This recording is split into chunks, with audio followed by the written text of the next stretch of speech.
there are disparities in how we treat our most vulnerable populations, depending where they live. And then that then expands to create challenges in our own lives.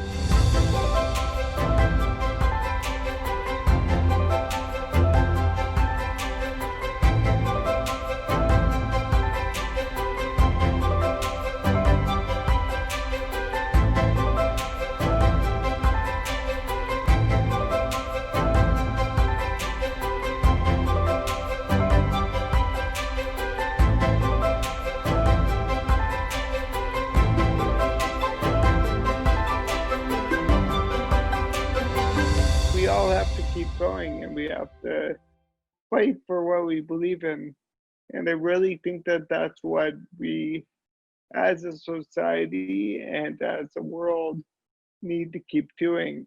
If you're not moving forward in life, you're moving backwards. This is Ace and Jamie, and this is Breakpoint Podcast. Our goal is to create and deliver content that evokes a change of spirit and heart, seeking out messages that will relate and inspire. Stories and experiences of people and their breakpoint in life. Little rough around the edges, completely unhinged, and wildly compassionate. We bring you Breakpoint Podcast. So we are very excited to have Jason DaSilva with us. He is a director, producer, writer, disability rights activist. He's well known for the Emmy Award-winning documentary, When I Walk. And the winner goes to When I Walk, POV PBS.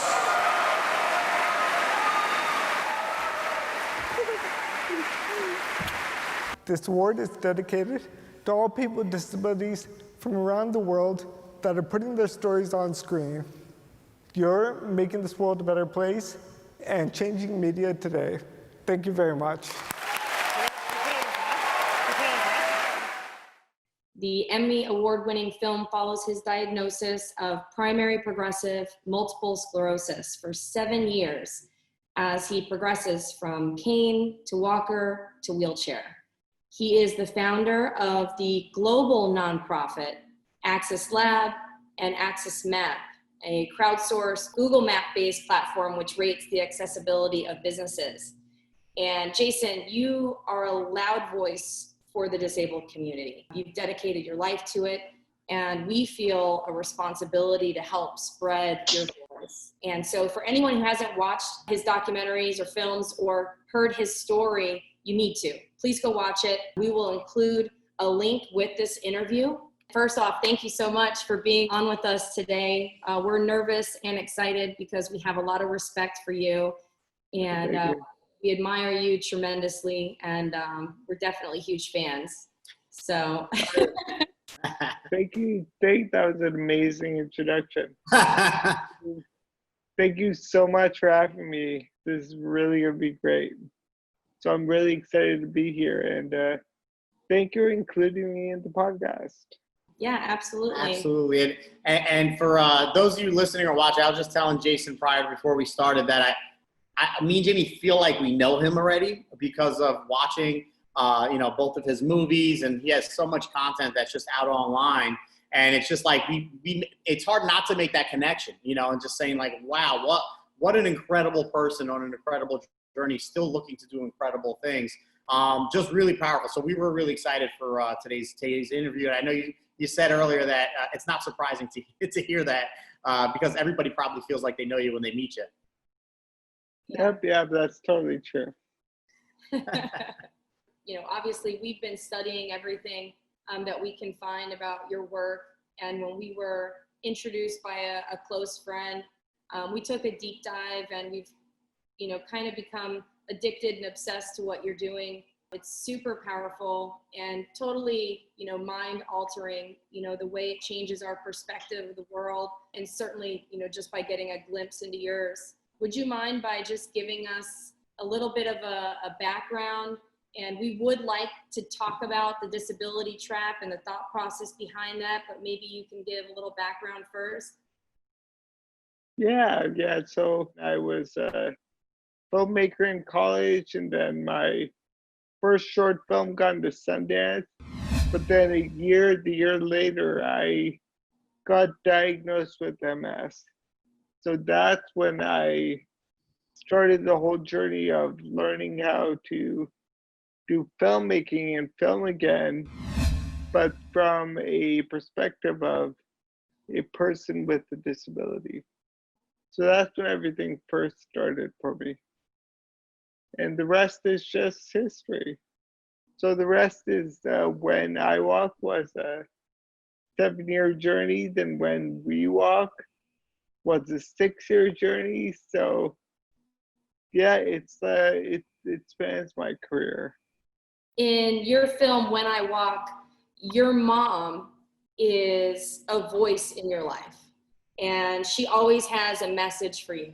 One of the messages that seemed to be recurring was, you have to live life to the fullest. We're all going to die at some point. And can you talk about that message and, maybe what your message would be to yourself, to a friend, or to someone also experiencing some sort of pain in their life, maybe not the type of pain that you have, but any sort of pain? Yeah. So like that message that she gives me in When I Walk, I really believe in that same message in my own life. I think it's because I'm my mom's son, so it's natural that I believe in that same message because she talks to me and reminds me about that in When I Walk, and it's just that's something I believe with to this day. So I still am like a filmmaker and have a filmmaking career in spite of the craziness that we're all dealing with COVID-19. I'm still just the same guy, person with a disability, but I'm still a filmmaker through and through. And Jason, just because you're bringing up COVID-19 right now, I think it's good to talk about that, on maybe your feelings on how COVID-19 has impacted A, you, and B, the disabled community, and what your opinion is and what your viewpoint is on that. Yeah, so that's I really wanted to talk about this. So it is a really difficult time. It's already it's impactful having a disability and trying to be a creative person in this society, and then you throw COVID-19 over top of that.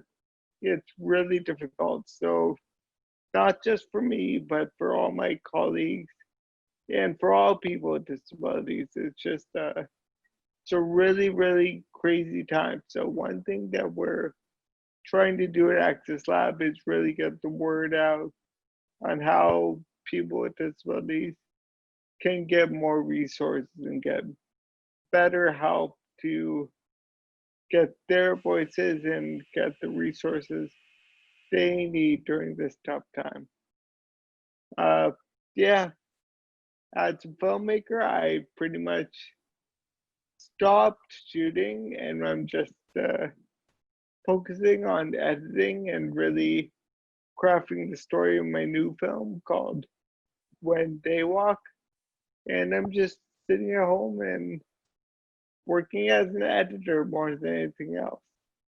It's a good thing to do during this time. Keeps you busy, I'm sure. Jason, can you tell us a little bit about the new film, When They Walk? Yeah, thanks. I can definitely talk to you about it. So When They Walk is all about accessibility. So accessibility and for the larger disability community.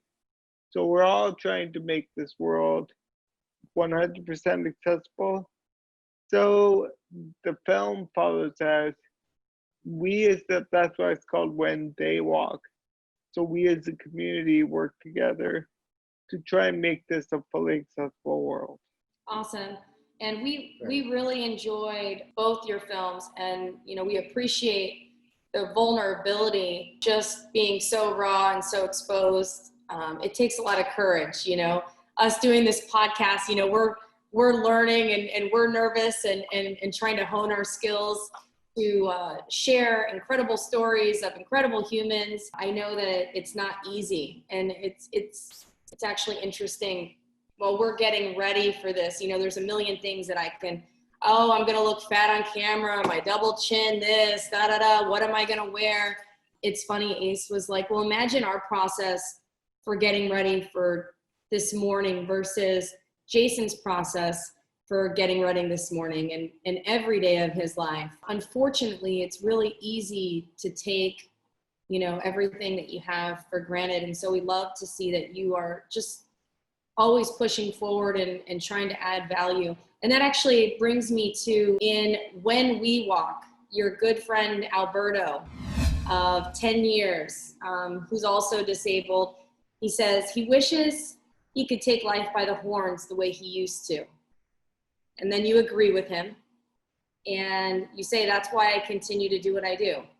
I thought what was really cool was Alberto then thanks you for being an example to him. He thanks you for being an example to all disabled people and also people who can walk, you know, because people with great health and ability to walk who have all the tools and do nothing with them.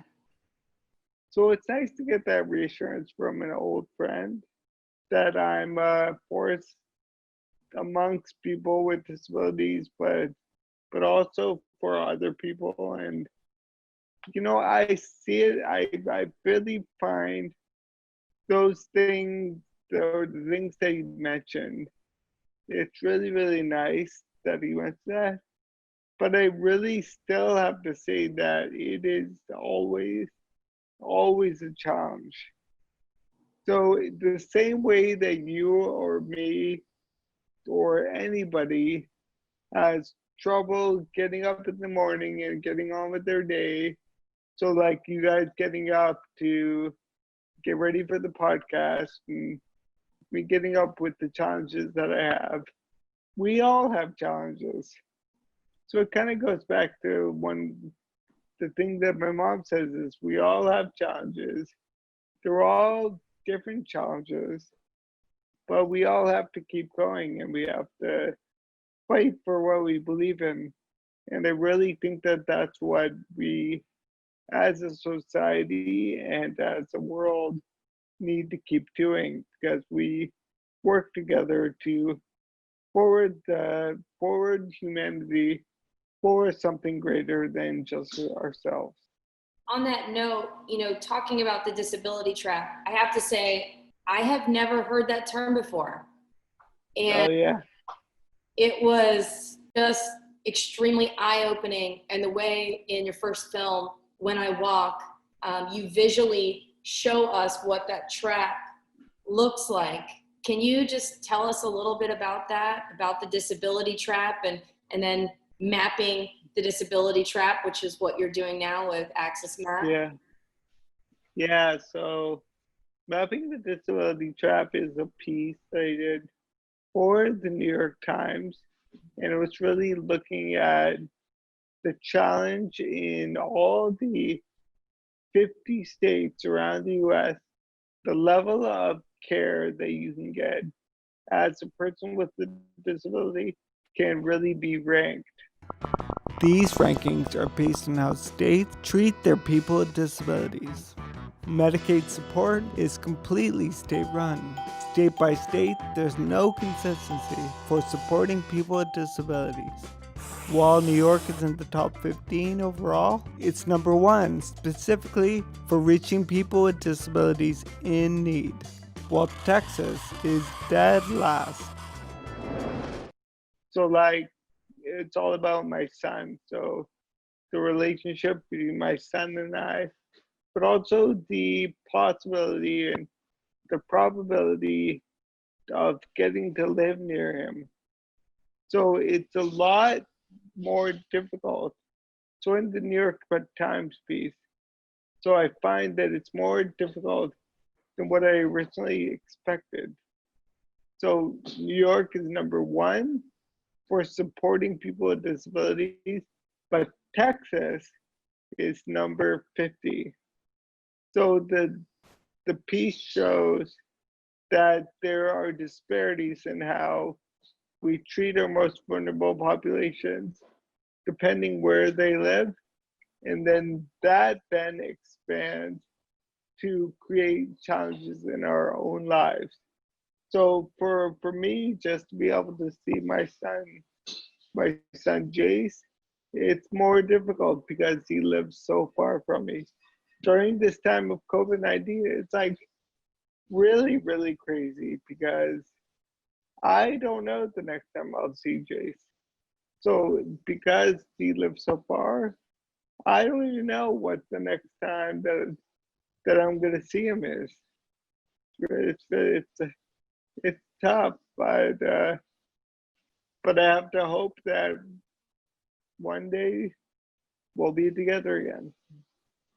Since the New York Times piece, has there been some progress in your research in trying to find a solution for the resources available through Medicaid in Texas for you?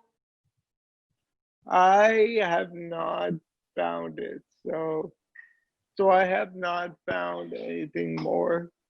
It's like, it's sad to say, but these are like policies that are state-based policies that affect their most vulnerable populations. It's not really stuff that Donald Trump or any of the powers that be, people in the administration are really getting on board right away and are gonna do anything about. So it's gonna take a while. Long story short, it's gonna take a while, and until some changes need to be made, and until that day comes. Yeah, I'm just hoping it'll be sooner than later. Hopefully in my lifetime. I can make a good film about it, but that's it. Well, and that's all you can do is get the word out there, right, Jason? I mean, I can only, and I can't even imagine, right, the frustration for the many, many disabled people out there to have to deal with this situation, or for someone to not know what to do because maybe they can't be there all the time to be able to take care of their loved one. And I know in your second film, the way you temporarily stood in a nursing home to show how difficult it would be to still be able to live your life so restricted was a huge eye opener. Can you talk about that a little bit, about that in particular when you went there, like the experience about it? Yeah, it was insane. So so just so everybody knows, so what I did is when we walk, it's also in mapping the disability trap. I admitted myself to a nursing home just to see what my life would be like if I did live in Texas, and if that was the only challenge available to me. So if I need to get 24/7 care, which I do, being fully quadriplegic, what it would be like to be in a nursing home.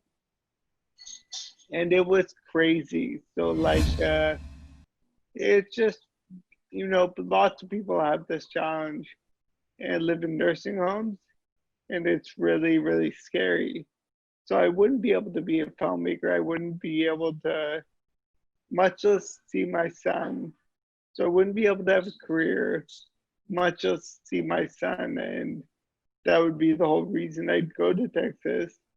But I would have to deal with the routine of being a patient in a nursing home, which is, I had to make a tough decision. So I had to make a tough decision between living my life and with my son, or seeing my son sometimes, or continuing on with my career. So that's what I had to do.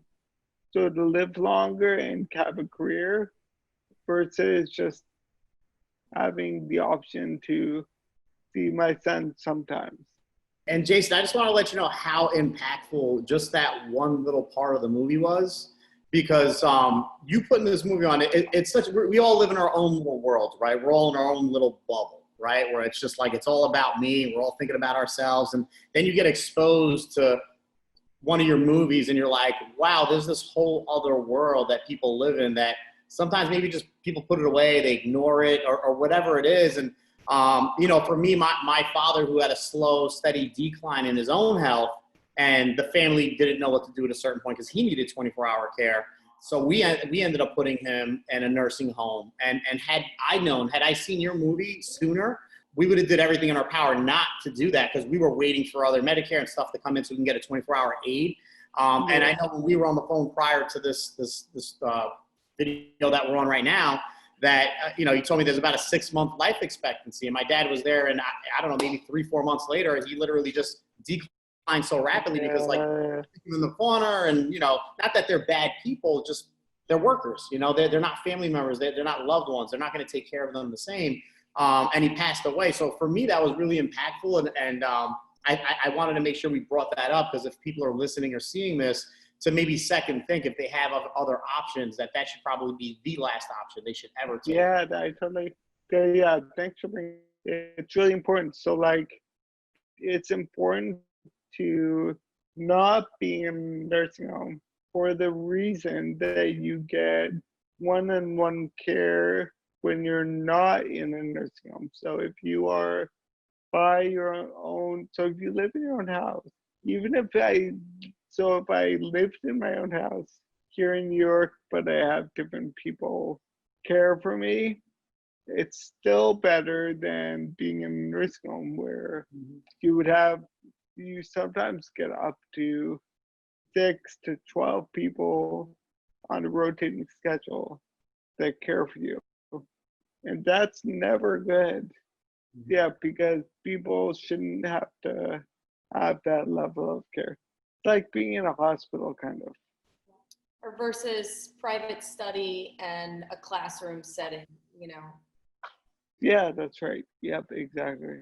Talking just really quick about policy change. I know you're really passionate about policy change. Is there anything that the average person can do to try to help with policy change and some of the things that you advocate for? Yeah, so thanks for bringing that up. So there is something that's being on Congress's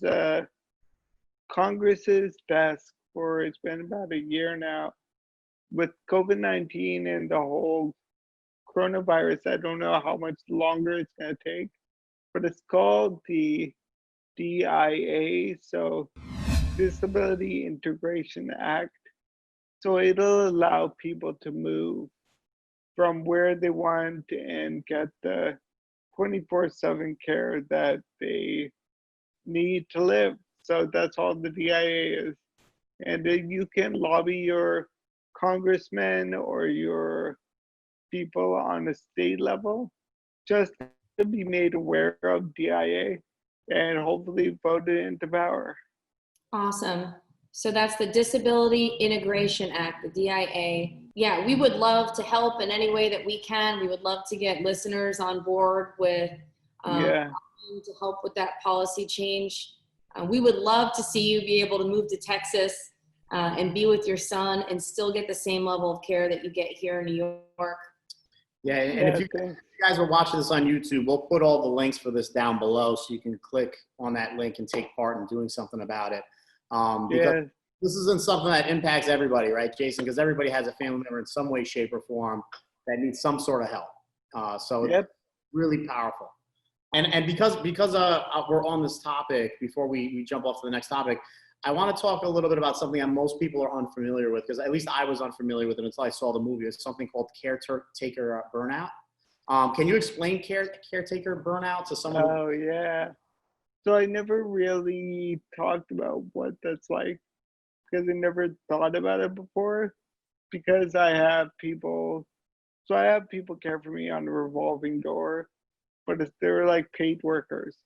So that's different. But caretaker burnout is like if you have a loved one or a family member or somebody that you have to care for all the time. So it's not that you need to care for them, but so as your own case, Jamie. So if like they get old or they need an extra, so if they need help, just the person who cares for them, it becomes difficult. So it really becomes challenging. So caretaker burnout is that, exactly that. So they get burnt out after a while of caring for somebody that is close to them. That was intense to watch, not only in the first film, but in the second one, When We Walk. You went back, you were trying to figure out what went wrong in your relationship, and you went back to the first film and replayed some of the moments that helped to just unveil a lot of the issues that revolve around caretaker burnout. I'm telling you, anyone who has not watched it, you have to watch it. We're really excited for the third film. And I know that you're in the process of making the third film, and we talked about that a little bit. What kind of restrictions has COVID-19 brought? I know you mentioned that COVID-19 is making things hard, but as far as, being in New York and having the 24-hour revolving care, has that changed? Oh yeah, so I limit the amount of people. So like where normally I would have like four to six people, but now I just have 2 people, and that's it. Like the door. So I shut the door, and the agency that I work with, they're aware of that. But I just make sure that nobody else comes more than those 2 people. It's just what you have to do in these tough times. What are the restrictions for the disabled community? I know that, you had mentioned that people aren't getting the care that they need during COVID. What is one of the issues that you're finding is happening in the disabled community? It's exactly that. So the challenge of people needing 24/7 care and then having multiple people coming in and out of their house, it's like a recipe for disaster. It's like really worrisome for people's health. So there's constantly going to be people that come in and out. So it's really important that people do the basic things. So like the most important basic things of just wash your hands and just be around people, and only people that will not help you infect others. And I know that you have the new website is going to be launching soon. Can you talk a little bit about that? Yeah, so AXS Map, so AXSMAP.com. It's a website to find all the accessible places around you. Hi, my name is Jason, and I use a scooter to get around. It's not so easy. I have trouble going to stores, finding bathrooms that are accessible, and meeting up with friends. So I had an idea. What if everyone could share all the accessible places they know? And what if all this was put on one map? And that map was available on the web and mobile phones. So we have some huge numbers. So we work with Google and Google Places API. So that means that all the places on the map that have been rated are all on Google. So it's more specific quality data than what even Google presents. So we have over 160,000 places rated, which is huge. That's in the US and around the world. So because we're powered by Google Places API, any place on the map is also using Google Places data as well.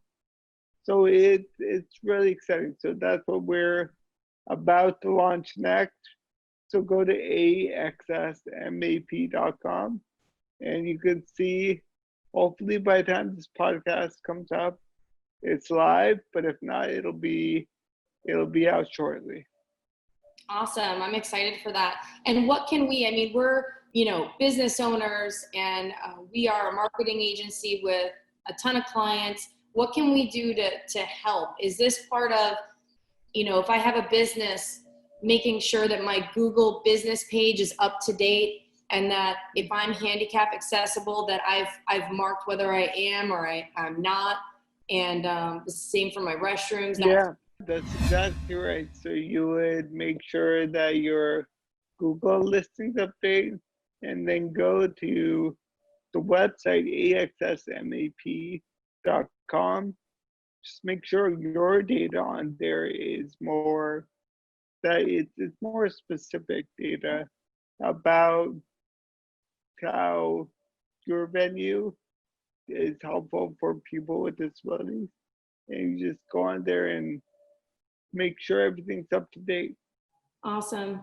We would love to spread the word, not only for the disabled community to have access to such a powerful resource, but for also business owners to allow people to know that they're welcome and that they've made themselves handicap accessible. I think that's super powerful. Oh, that's great. Yeah. And Jason, I just wanted to say for a second, you're a huge just inspiration. I think not just to the disabled community. I think just everybody in general. You know, just seeing your attitude from year one to where you're at now, and how, yes, you have your ups and downs, but you're overall pretty damn optimistic all the time, and have a phenomenal attitude, and a lot of your success, you know. And obviously you had success prior to this, but a lot of your success has happened even after you've been diagnosed with MS. It says a lot to the average everyday person who's going through their little thing today. How do you stay positive? Like, what do you contribute that to? Or you know, is it your mom? Yeah, that's part of it. Yeah, it's my mom, but really it's because of the support that I receive. So it's because of you guys and everybody out there. So like Sundance or the Emmys, things like that. So all these things are just like little tweaks and like little pieces of inspiration and positivity for me, saying that, Jason, you're doing a good job, and just keep doing what you're doing and getting the word out there. And yeah, it's awesome. It really is crazy. Like, I never thought that I'd be doing this up until now, but it all worked out. And still working out. And still working Yeah. out. Yeah, it's still working out. Just because we're on that, Jason, where do you see yourself? And because it's funny, again, in the first movie that you made, you said to your wife something about, you know, hopefully I'll be here 15 years from now, and here you still are from when that happened.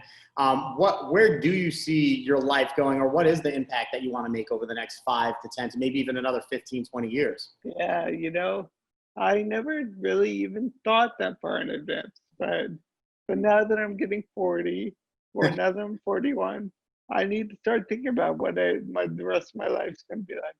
So I definitely want to finish this film. So when They Walk is going to come out, it's going to be the end of the trilogy, and then I don't know. So I'm still unclear as to what I want to do, whether or not I want to. I don't think I want to move into politics, but whether I will continue with the new film or I'll run a nonprofit, I'm not exactly sure. I think it might be that I will keep running my nonprofit, AXS Lab, and help other people with disabilities working in film and new media to tell their stories. That's awesome, Jason. Well, we can't wait for everything that you're going to keep on doing.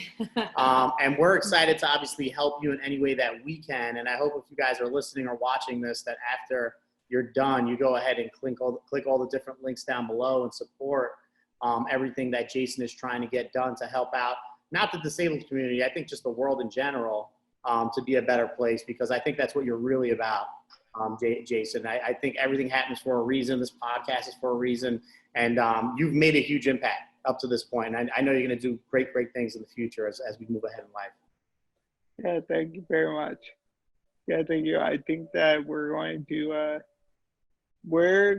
to keep, if you just keeping the word out about the great things that are happening in the world, it just keeps getting that much better. Absolutely.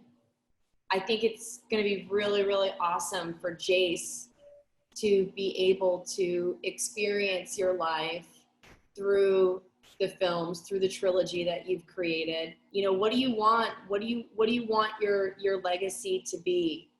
So on that, I think one big legacy that I want to do be around my son as he gets older.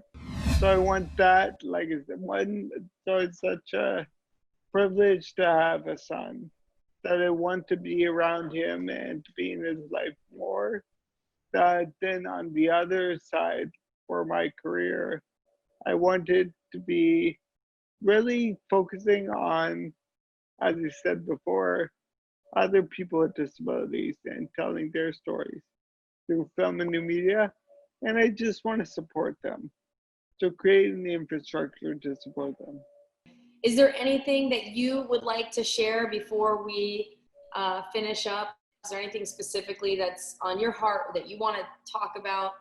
Yeah, so I think just keep following along. I'm just going to keep doing what I do more and more. So just follow along on the journey and be prepared for the next and final film, When They Walk. So it's on the website, whentheywalk.com, and you can find it there. Awesome. Thank you so much, Jason. So we are pumped. So the trilogy is When I Walk, When We Walk, and soon to come, When They Walk. We're really pumped for it. Whentheywalk.com, coming soon. Everything that we've been talking about, all the links will be below this video. Yep, so just make sure that you follow Jason's journey. We are incredibly honored to have spent this time with you. Thank you so, so much. We appreciate you. Thank you so much. Thank you. Have an awesome day, Jason. We will talk soon. You too. Yeah, we'll talk soon.